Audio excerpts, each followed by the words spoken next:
Father is the vine dresser. Every branch in me that does not bear fruit, he takes away. And every branch that does bear fruit, he prunes, that it may bear more fruit. So are you bearing fruit? Oh, you're not? If you are bearing fruit, he must prune. You know what pruning is.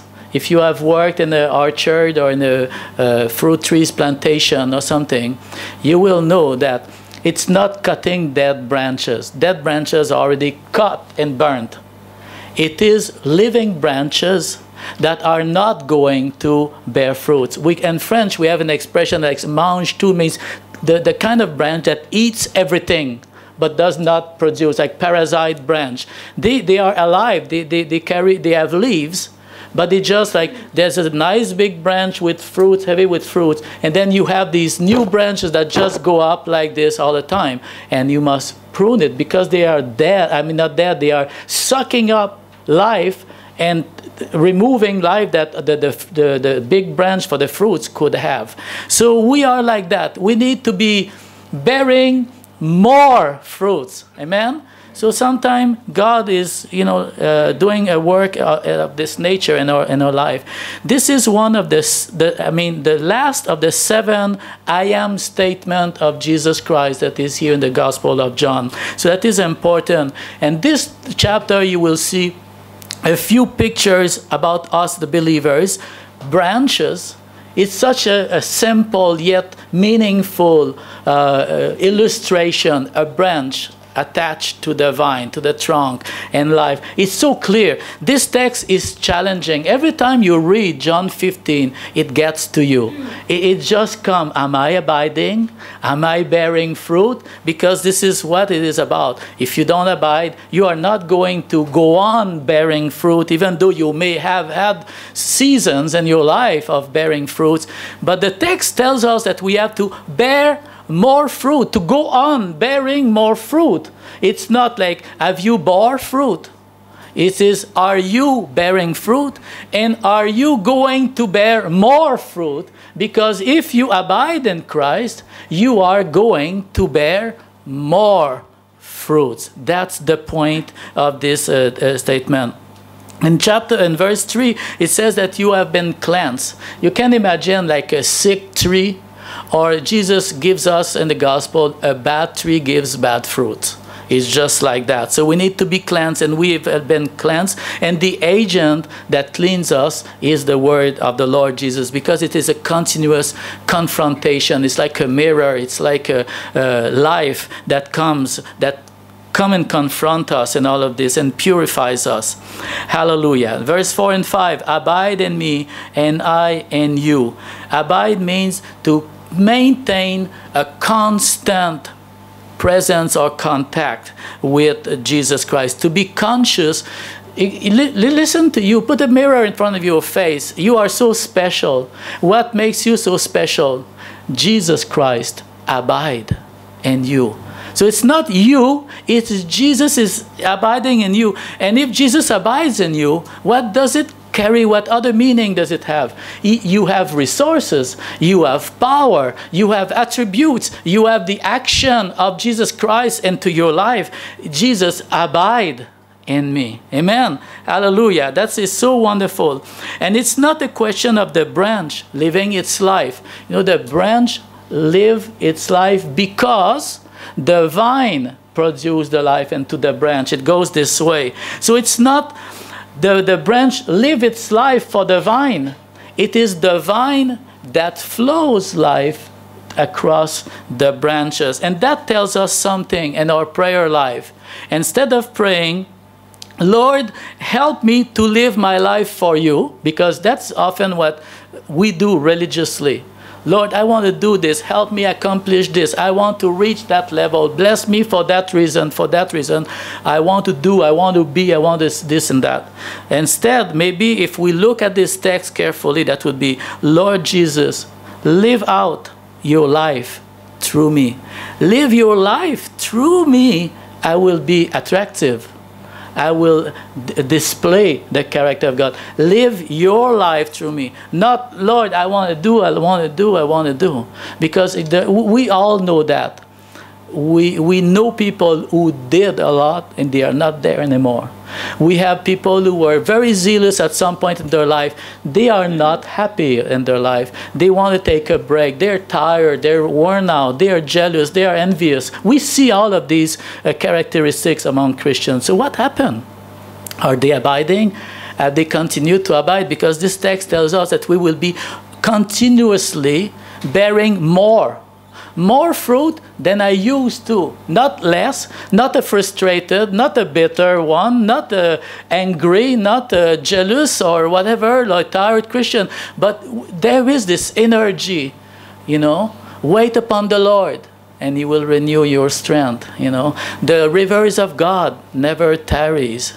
The mercies of the Lord are new every morning. You know, there's a lot of text like that. If you meditate upon the word of God, you're like the tree planted near the rivers, and it continues to bear fruits in its seasons. So there's this continuity, there's this growth, there's this beauty, there's this development that this text is talking about. And this is the church. This is our church. Amen? This is what it's supposed to be. Even though this side said amen more than this side, it is still true. Abiding, verse 7 and 9. If you abide in me, look at this, and my words abide in you, ask whatever you wish, and it will be done for you. What an awesome promise. Ask whatever you wish. But I think you know that it doesn't mean give me a new car, give me this much paying job, or give me this nice house, or give me this, give me that. That's not like ask whatever you wish for your selfish desire or selfish ambitions or promotion. That's not what it means, because if you connect it with verse 8, you see the context. My Father is glorified, you bear much fruit, and you prove that you are disciples. So the asking whatever you wish goes in line with what continues on and the next verse. And it proves that you are His disciple. The closer you get to the Lord, the more you learn to think His thoughts, His heart, seeing things, being sensitive, ready to seize opportunities for the Lord. Abiding is the secret of a successful prayer life, and it is the secret of all ministries, abiding in Christ Jesus. So you will be proved to be my disciple. In John chapter 13, verse 34, by this all people will know that you are my disciple, by the love one another, if you have love for one another. What happened in the park last Sunday is exactly an illustration of that. Passers-by saw that we were the disciples of the Lord. And you know, a lot of people in this generation have closed their hearts to the Lord. You cannot approach them and with the Lord. The religion? Are you from a religion? Are you from the church? No, don't talk to me about this. That's how they want. But last Sunday, something different happened. What happened? They wanted to talk with you. You showed them that you were true disciples. There was love. There was freshness. There was like a joy. There was something beautiful that was being sang. The beauty of the children with the adults, the joy, the dance and everything. And the messages and all of this. So that people were not like, don't talk to me. They came, they took pictures, they accepted to receive tracts. So what is the result of that? We continue to bear more fruit. Why? Because these people that maybe had stopped from thinking about God, from seeking the Lord, maybe because of last Sunday, they are making new steps from the Lord, thinking, well, all Christians are not that bad, you know. Oh, they look so happy, and they seem to project so much love. There's something special. Why are these people singing like that? Why are they singing their joy and their love and their new life and all of this, and want to reach out and take a public stand to declare their faith? And these people, I believe, are going to make further steps in line with the Lord. You have done that. Amen? When everybody, everywhere, the adults and the children, that was a powerful declaration. Everywhere, raise your hands and say Jesus, say Jesus. And that was really wonderful. When Brother Matthias or Nana, the African, by the way, they are not here this morning, but we have a new group of a few African families. This is an awesome testimony. I went to a justice conference a few weeks ago, and going out of a session, I met some Africans. They were going down the stairs, and they were talking French, so I just talked to them. Ah, vous parlez français? Oui, bien sûr. Bon. And then we introduced each other. So then the following week, they showed up here at church. Pastor, we have been so touched by you because we are asylum seekers. They are here. They have no money. They cannot work. They cannot earn anything. They are like nobody. They are just like that, you know. And for many years, they have lived like this. So he says, this is the first time. One of them is like 11 years in Hong Kong in that condition. He says, this is the first time that a French-speaking pastor we've met. We want you to teach us the Bible in French, to have a Bible study every week with you.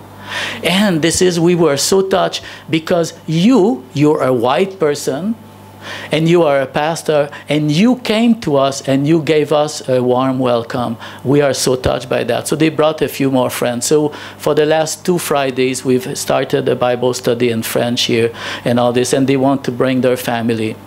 So it is up to us now to decide, are we going to minister or let them be ministered by the ministry of the church? Because, in reality, they have no money to come to church. But they came to the first service. Yeah, they came to the first service. They've been coming more to the first service, and you saw them in the park with us. So here today with the board, we are going to discuss, and we are praying. How are we going to minister or be an opportunity of the Lord? What would Jesus do?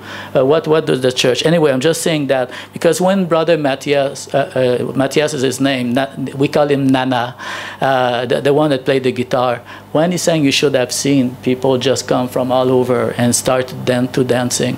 He just played with his guitar and sang his song, but there was something so wonderful. And when the Cantonese group, they did the presentation and the song, that was awesome. The multi-generation and the multicultural that were together in all of this. So that was really, really remarkable.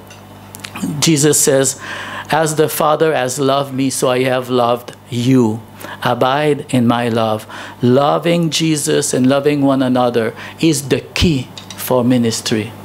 Is the key for ministry. Any ministries and any countries and any things, love is the key for what we are going to do. So I want to also skip a little bit because Jesus talks also in verse 9 to 11, verse 11 about the joy. The joy may be in you. That's the experience of the Christian life, isn't it?